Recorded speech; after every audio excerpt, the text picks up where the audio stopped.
नमस्कार, मैं डॉक्टर विक्रम। मैं डायरेक्टर हूँ न्यूग्राफ्ट हेयर ट्रांसप्लांट क्लिनिक और हम लोग 2010 से हेयर ट्रांसप्लांटेशन कर रहे हैं।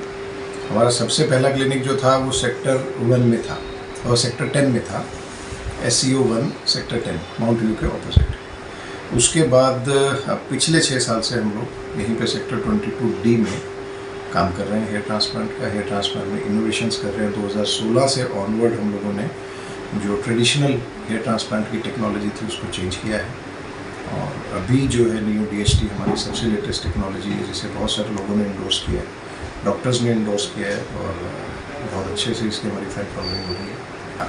समझिए, अब मैं आपको एक एग्जांपल से दिखाता हूँ, आप यहाँ फोकस कीजिए। देखिए, सबसे पहले अगर हम किसी भी मेल की बात करते हैं, एक मेल की बात करते हैं, तो क्या होता है कि ये आपकी एक नेचुरल हेयर लाइन है जो कि तकरीबन 15 साल की उम्र में ऐसा रहता है। बट उम्र के साथ साथ क्या होता है कि ये पीछे जानी स्टार्ट हो जाती है और इवेंचुअली ये सारा ऊपर का हिस्सा खाली हो जाता है। अब किसी का ये ऊपर का हिस्सा जल्दी खाली होता है, किसी का लेट खाली होता है। बट जो सबसे इम्पॉर्टेंट चीज़ समझने वाली है वो ये है कि ये जो साइड पे बाल रहते हैं ये बहुत लंबा समय तक जिंदा रहते हैं। यही हमारी हेयर ट्रांसप्लांट की जो प्रोसेस है उसका ये बेस है, या उसका एक ये आधार ये है कि ये वाले रूट्स जो है परमानेंट होते हैं, इनकी लाइफ ज़्यादा होती है। इन रूट्स को हमने यहाँ से ज़िंदा हालात में लाके और आगे जो फ्रंट का बॉल्ड एरिया वहाँ लगाना होता है। इसी को हम हेयर ट्रांसप्लांट कहते हैं। हेयर ट्रांसप्लांट देखिए है तो एक सर्जिकल प्रोसेस। अगर हम शरीर के अंदर से कोई चीज़ को निकाल रहे हैं और फिर वापस उसको इंसर्ट कर रहे हैं, डाल रहे हैं, इस पूरी प्रोसेस के अंदर अगर हमें सफाई का, इन्फेक्शन का, इंस्ट्रूमेंट्स का और जो करने वाला व्यक्ति उसके तजर्बे का अगर हमने ध्यान नहीं रखा तो फिर ऑब्वियसली वो तो आपको एक हल्का सा कील भी अगर कहीं लग जाता है तो वो भी आपको जान पे हावी हो सकता है अगर उसमें इन्फेक्शन हो गया तो, है ना। सो डेफिनेटली सर्जरी है तो इसमें रिस्क तो इन्वॉल्व है ही है। तो हेयर ट्रांसप्लांट में डिपेंड करेगा आपका एरिया कितना है। मसलन अगर जैसे हम ऊपर से देखते हैं, अगर किसी का सिर्फ फ्रंट का इतना एरिया है, 1/3 तक एरिया है, तो समझिए 6 से 8 घंटे। पूरा अगर ऊपर से खाली है तो समझ लीजिए 1 दिन। इससे भी ज़्यादा है अगर आगे तो 1.5 दिन। इस तरीके से इसमें समय लगता है। ट्रांसप्लांट की जो भी लेटेस्ट हम लोग जितनी भी टेक्निक्स यूज़ कर रहे हैं उसमें एडमिशन की ज़रूरत नहीं होती। आप आए, आपने ट्रांसप्लांट कराया, आप चले गए। इवन 2 दिन के प्रोसीजर में भी शाम के वक्त आप अपने घर जा सकते हैं, अगले दिन मॉर्निंग में आप सुबह में फिर आ सकते हैं, आके और अपने प्रोसीजर को कंटिन्यू कर सकते हैं। एग्जैक्टली बहुत अच्छा क्वेश्चन है। देखिए, हमने अब ट्रांसप्लांट को ऐसे समझ लीजिए कि 2 गमले हैं, एक खाली है और एक में बहुत ज़्यादा पौधे हैं हमारे पास। तो एक से निकाल के दूसरे में लगाएंगे तो अगर वो गुलाब का फूल है तो गुलाब आएगा, है ना। तो अगर पीछे सफ़ेद बाल है तो सफ़ेद ही आएगा।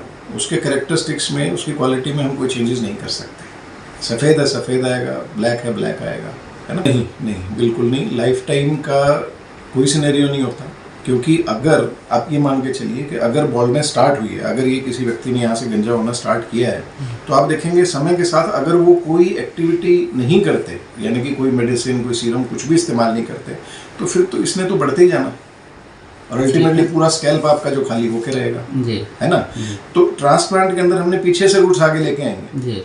अब अगर आप इनका ख्याल रखना शुरू कर देते हो, इसके लिए बहुत सारे सीरम्स हैं, बहुत सारा मल्टीविटामिन है, बहुत सारी चीज़ें हैं जो हम लोग एडवाइस करते हैं। तो अगर आप वो नियमित रूप से इस्तेमाल करते हैं फिर तो हेयर ट्रांसप्लांट की लाइफ बहुत ज़्यादा है। एग्जाम्पल, अब आप सलमान खान को ले लीजिए, ऋतिक रोशन को ले लीजिए। अब ऋतिक रोशन का जीन्स जो है, जेनेटिक मेकअप जो है वो बहुत खतरनाक वाला है। उसको अब तक बॉल्ड हो जाना चाहिए था, जैसे उसके पापा, चाचा, हर तरफ से उसको जीन मिला हुआ।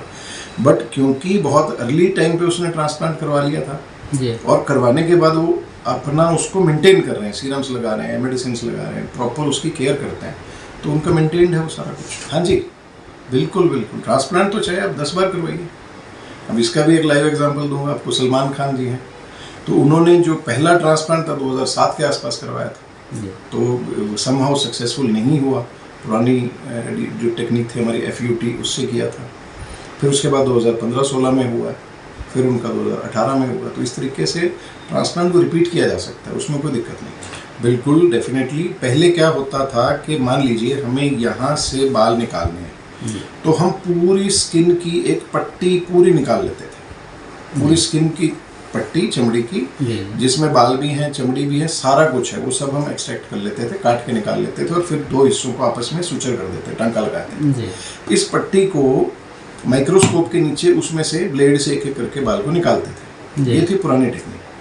जो उसके बाद लेटेस्ट आई वो थी FUE में, यानी कि ड्रिल से हम एक एक करके रूट को निकालते हैं और फिर एक एक करके ही उसको आगे ट्रांसप्लांट करते हैं।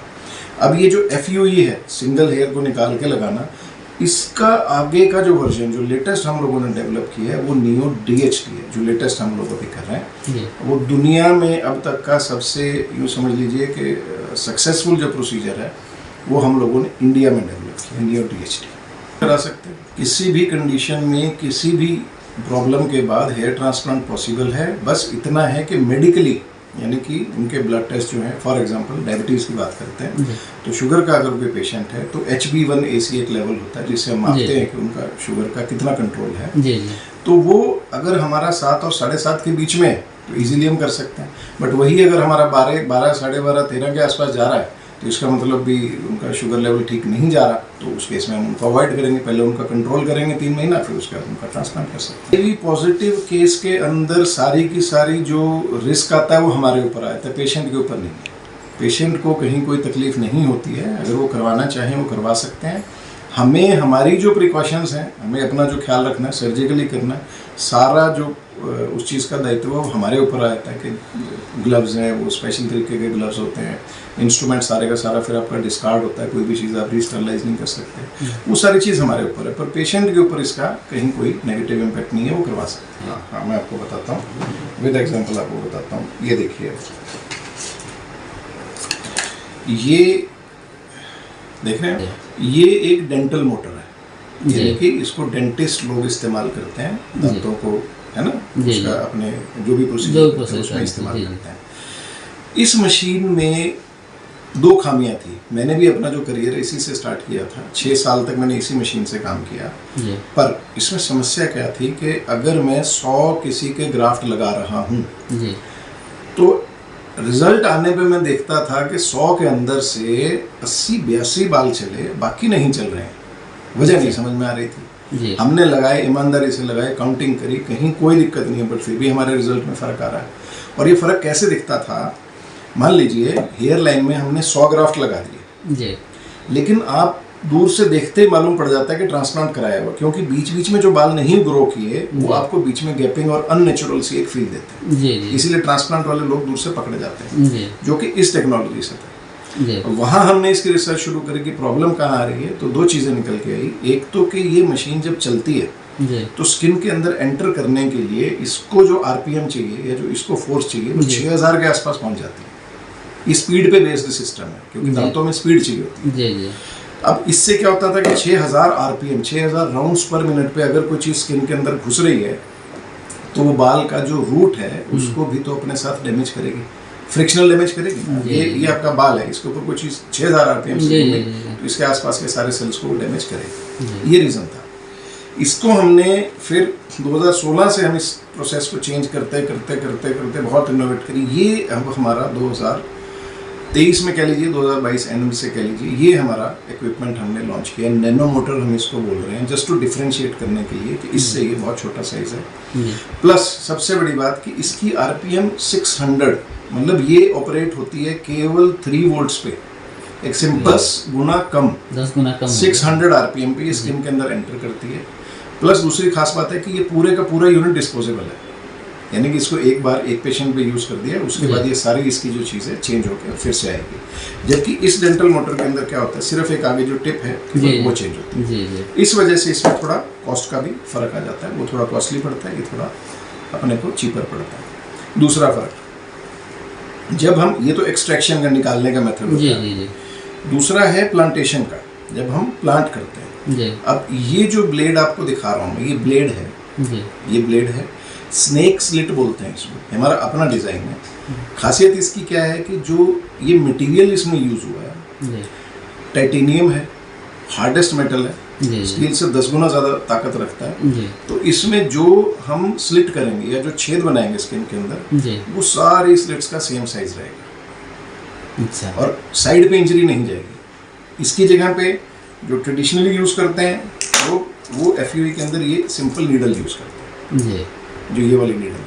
इस नीडल से क्या है कि ये इसकी खुद का जो इसका डायमीटर है, अगर आप इसको देखेंगे वो काफ़ी बड़ा है। तो बड़ा होने की वजह से अगर हमने इसका साइज, मैंने फॉर एग्जांपल 0.9 mm लिया है, तो इसका साइज स्किन के अंदर जाता है 1.3 mm हो जाता है। जी जी जी। तो इससे जो चाहिए हमें 0.9 साइज में मिल रहा है 1.3, तो कोलेट्रल इंजरी ज़्यादा होगी, यानी कि जहाँ हमें जितना चाहिए था उससे 1.25 गुना ज़्यादा हमारा डैमेज इसके अंदर हमें देखने को मिलता है। इसी वजह से हमारे रिजल्ट्स में प्रॉब्लम आती है, हीलिंग डिले हो जाती है, हीलिंग में समय ज़्यादा लगता है। तो इन दो चीज़ों से हमारा बहुत ज़्यादा फर्क पड़ेगा। तो नियो DST जो हमने प्रोसीजर लॉन्च किया है, उसका 100% हम लोग सक्सेस रेट मान के चल रहे हैं। यानी कि अब तक हमने अप्रॉक्सीमेटली मान के चलिए 600 के आसपास हमने क्लाइंट्स किए होंगे। 600 में से केवल 2 क्लाइंट्स में हमें समस्या आई है, वो भी समस्या सिर्फ इतनी कि हेयर फॉल कंट्रोल नहीं हुआ, रिजल्ट्स में दिक्कत नहीं है, हेयर फॉल उनका किसी न किसी वजह से चल रहा है।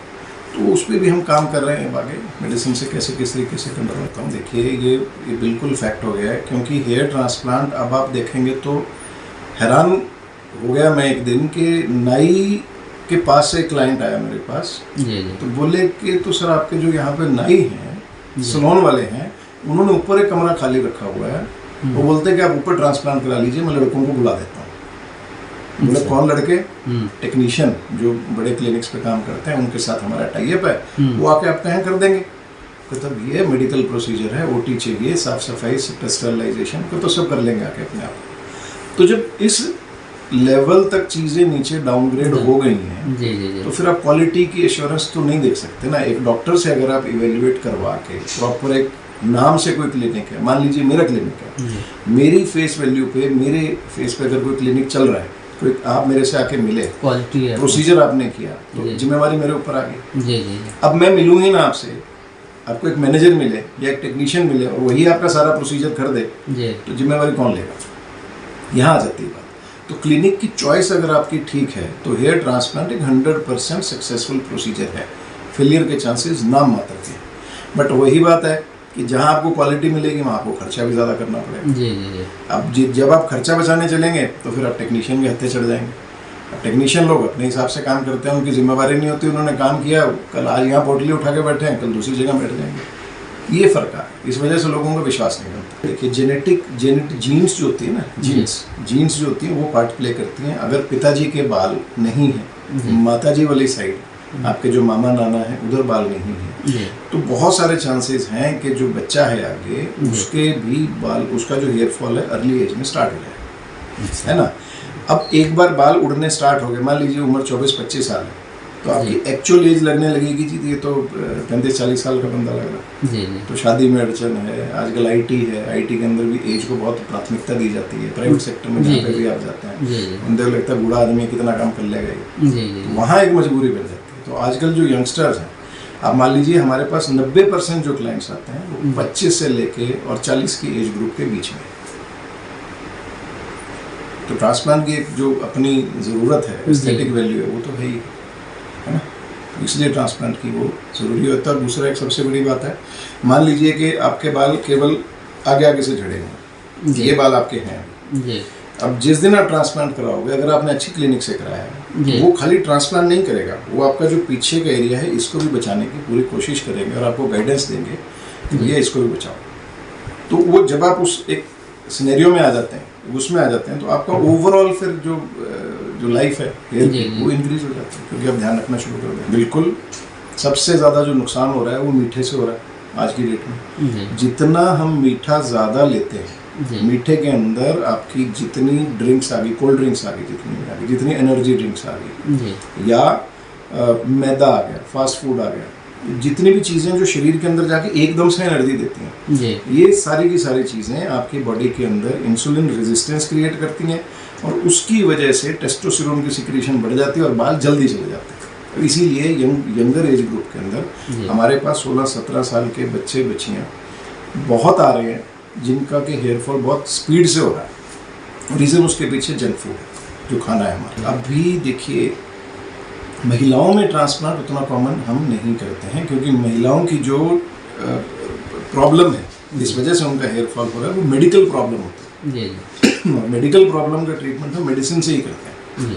तो फीमेल्स के केस में केवल 2 से 3% कैटेगरी ऐसी रहती है जिसमें ट्रांसप्लांट की आवश्यकता पड़ती है, वरना मोर देन 95% केसेस में मेडिसिन से उनका काम चल जाता है। मेडिसिन हो गई, मेडिसिन के बाद PRP ट्रीटमेंट हो गया या GFC हो गया, कुछ एडिशनल ट्रीटमेंट्स हैं, उससे उनका काम चल जाता है। की बात कर लेते हैं जो ट्रांसप्लांट की कॉस्ट रहती है। एक अंदाजे से मैं अगर आपको बताऊं, बहुत अच्छी क्वालिटी से अगर हम हेयर ट्रांसप्लांट करते हैं पूरे हेड का, लाइक ऊपर से बिल्कुल भी बाल नहीं दिखाई दे रहे हमें, डॉलर एरिया अगर आपका अच्छा है, अप्रॉक्सीमेटली 90,000 से लेके 1 लाख के बीच में आपका टोटल खर्चा आता है, जिसमें 1 साल का पूरा फॉलोअप और सारी चीज़ें जो PRP करनी है, GFC करनी है, जो भी एडिशनल ट्रीटमेंट है, जो भी आपका सब रिक्वायर्ड है, उसके बीच में इंक्लूड, जो बालों को स्टिमुलेट करने वो भी उसी में ऐड है। वो डिपेंड करता है। अगर बहुत एडवांस स्टेज है तो फिर उसमें कुछ डिफरेंट हायर लेवल की मेडिसिन होती हैं। अगर बहुत सिंपल केस है, लाइक ग्रेड 2 ग्रेड 3 की बॉल्डनेस है, तो उसमें हम बीच में इंक्लूड कर देते हैं।